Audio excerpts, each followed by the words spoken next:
నేనేమంటున్నానంటే అందుకని మనము వాళ్ళకి ఆదర్శంగా ఉండాలంటే ఈ భూమి మీద ఇప్పటికీ 7 కోట్ల చిల్లర అంటే 700 కోట్ల చిల్లర జనాభా పెరిగిపోయింది. 800 కోట్లకు దగ్గరకు వచ్చింది.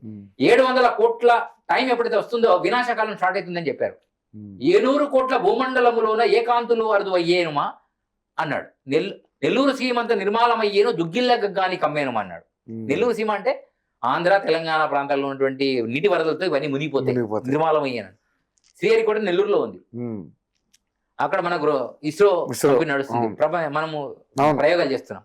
సో అది ఆ ఒడ్డు పైన ఉంది కూడా కొట్టుకుపోతుంది అన్నాడు. చెన్నూరు గ్రామం అంతా కూడా పెన్నా నది ఒడ్డున ఉండి అది కొట్టుకుపోతుంది అని చెప్పి. గుంటూరు జిల్లా వినండి, గుంటూరు జిల్లా చెన్నూరు అంటే 2 అద్దాలు ఉన్నాయండి. ఒకటి చెన్నై అని ఉంటది, చెన్నూరు ఉంది.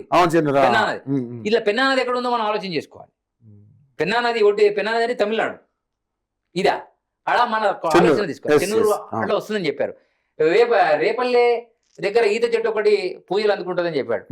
అక్కడ కరీంనగర్ దగ్గర మనకు చొప్పదండి కొంచెం దారిలో రేపల్లి అనే ఒక గ్రామంలో ఒక ఈత చెట్టు పెరిగింది, 7 పాయలు వచ్చింది. అక్కడ వీరబ్రహ్మేశ్వర దేవాలయం కూడా నిర్మాణం జరిగింది. ఇప్పుడు ఆ ప్రధానోపాధ్యాయులు చనిపోయారు కానీ ఆ దేవాలయం ఉంది. సో ఇంకో రేపల్లి ఉంది, రేపల్లి ట్రైనే ఉంది ఇక్కడ నుంచి గుంటూరు జిల్లా రేపల్లి నర్సపల్లి ఒక ట్రైన్ ఉంది కదా, రేపల్లి కూడా ఉంది. మరి అక్కడేమి ఈత చెట్టు పెరిగినట్టు మన సాక్ష్యం లేదు.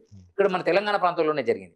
సో ప్రతి అంశాలు మాక్సిమం అంటే ఈ కాలజ్ఞానం ప్రకారం తెలంగాణ ఆంధ్ర అంటూ ఏముండదండి. ప్రతి భారతదేశంలో ఎక్కడైనా జరగవచ్చు అని వారు చెప్పారు. కాశీలో ఉత్పాతాలు పుడతాయని చెప్పారు. గంగ మొత్తం ముంచి వేస్తుందని చెప్పారు, కాశీని ముంచి వేస్తుందని చెప్పారు.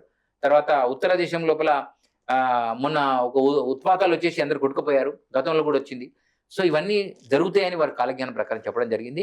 ఊరూర వినాయకులు నాట్యం ఆడుతారని చెప్పారు. ఈ రోజు ఊరూరులో వినాయకుని పెట్టి మనం డీజేలు పెట్టి ఎగురుతున్నాము, అదే వినాయకుడు.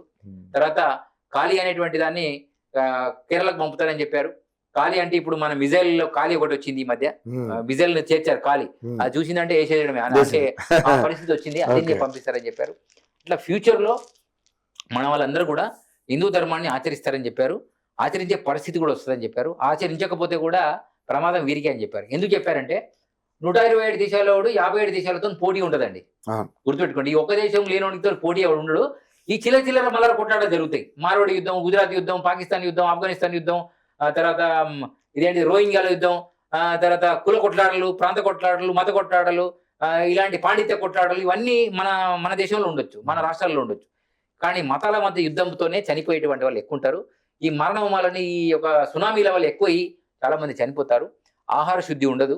అందరు కూడా రేగడి మట్టిలో పెరుగు కలుపుకొని తినే పరిస్థితి, అసలు పెరిగేలేదు, పెరుగు కలుపుకొని తినే పరిస్థితి వచ్చింది అన్నారు. ఈరోజు మైదా పిండి అనేది కూడా మొత్తం సాగుకు దగ్గరయ్యే పరిస్థితి వచ్చింది. అందరూ కూడా చాలా ఇబ్బందులకు వెళ్ళిపోయారు.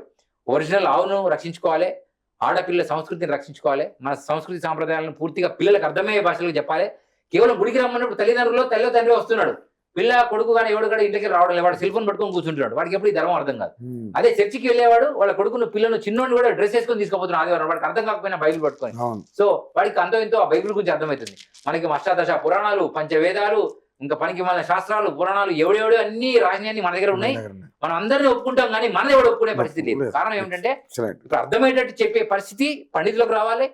మీ స్వార్థాన్ని వదిలిపెట్టి తీసుకోండి, మీరు పురోహితం చేస్తే మీ ఫీజులు తీసుకోండి, అన్ని తీసుకోండి, కానీ కొంచెం అర్థమయ్యేటట్టు చెప్పండి. అర్థం కాని మంత్రాలు తక్కువ చేసి అర్థమయ్యే భాష విధానాన్ని వాళ్ళకి అర్థమయ్యేటట్టు చెప్తే చాలా మందికి ఈ విషయం పట్ల అవగాహన కలుగుతుందని అనుకుంటున్నా. ఇప్పుడు పిల్లలు చాలా మందికి ఏది ఎందుకు వాడుతున్నామో తెలియదండి, నిజంగా చెప్తున్నా. రాఖీ పౌర్ణమి ఎందుకు వచ్చింది అని అడిగితే ఎవరు చెప్పే పరిస్థితి లేదు.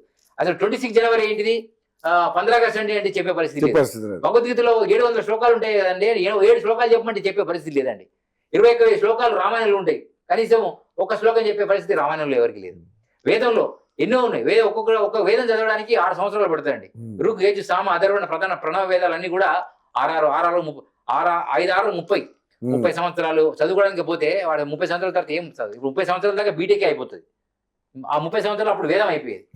ఆ మొత్తం ఇవన్నీ వదిలేసి సో మదరాసులు రావడం వల్ల వాళ్ళకు కూడా ఈ దేశం గురించి ఏం తెలియదు. కేవలం వాళ్ళ యొక్క మత పారదర్శకత పెంచుకోవడమే వాళ్ళ మదరాసులు చెప్పేటువంటి విద్యని మనం చాలా టీవీలలో చూస్తున్నాం. వాళ్ళు సైంటిస్ట్ ఎవరో తెలియదు, ప్రధానమంత్రి ఎవరో, ముఖ్యమంత్రి ఎవరో తెలియదు. కేవలం వాళ్ళ వాళ్ళ అల్లా దేవుడు అనేటువంటి విషయం తప్ప వాళ్ళకి వేరే అవగాహన. మన వేద పాఠశాలలో మంత్రాలు చెప్తాం, దేశభక్తిని కూడా చెప్పాలి. మన గురువులు, మన యొక్క వీర సావర్కర్ లాంటి వీర స్వతంత్ర సమరాల గురించి కూడా మన వేద పాఠశాలలో చెప్పే రోజులు రావాలి. అది టీటీడీ తీసుకోవాలి, యాదగిరిగుట్ట తీసుకోవాలి, శ్రీశైలం తీసుకోవాలి, అన్ని తీసుకోవాలి. కానీ కులం తరపున పెట్టేటువంటి వేద పాఠశాలల వల్ల కూడా ప్రమాదాలు ఉన్నాయండి. ఇప్పుడు శ్రీశైలంలో తీసుకున్నాం అనుకోండి, అక్కడ జంగబోలే చదువుకోవాలి, టీటీలో ఇప్పుడు అక్కడ బ్రాహ్మణులే చదువుకోవాలి. అట్లా కాకుండా అన్ని రకాలుగా చదువుకునేటువంటి స్థితిని తీసుకొచ్చారు ఇప్పుడు. కానీ వాళ్ళకి దారి కొంతమంది దొరకక మాకు అవకాశం లేదు అనుకుంటున్నారు. ఎవరైనా వెళ్ళి వేదం చదువుకునే అవకాశాలు ఈ రోజు మన సనాతన ధర్మంలో ఉన్నాయి. ఖచ్చితంగా ప్రాంతీయ విద్వేషాలు రెచ్చగొట్టేటువంటి మాటలు మాట్లాడేటువంటి వాడు మన తెలంగాణ వాదని నేను అనుకోవడం లేదు. ఎందుకంటే తెలంగాణ అంటే తెల అంటే తెలుగు, ఆన అంటే తల్లి. తెలంగాణ అంటే తెలుగు తల్లి. దేశ భాషలందు తెలుగు లెస్స. అంటే ప్రపంచ భాషలలో తెలుగు అనేది గొప్ప భాష అని. ఈ భాష హిందీలో కలవదు, తమిళ్లో కలవదు, కన్నడంలో కలవదు, ఎందులో సంవత్సరం. కానీ ఈ భాష గొప్పతనం ఏంటంటే ఈ భాషలో అన్ని కలుస్తాయి. ఈ భాషలో అన్ని కలిసి మాట్లాడుతూ సినిమాలో డైలాగ్స్ అని ఇదల్లా కలవదు. కాబట్టి ఈ భాషను గౌరవిస్తారు. ఈ రోజు ప్రపంచానికి, భారతదేశానికి దక్కన్ పీఠభూమి అనేటువంటిది అది చిక్కబల్లాపూర్, నందికొండ కావచ్చు, శ్రీశైలం, నందికొండ కావచ్చు, మన హైదరాబాద్ దక్కన్ పీఠభూమి. కాబట్టి ఈ 4-5 కొండలు ఎక్కడో ఒకటి మన భారతదేశానికి 2వ రాజధాని హైదరాబాద్ కానీ భారతదేశ దక్షిణ పీఠభూమి అయ్యే అవకాశం ఉంది.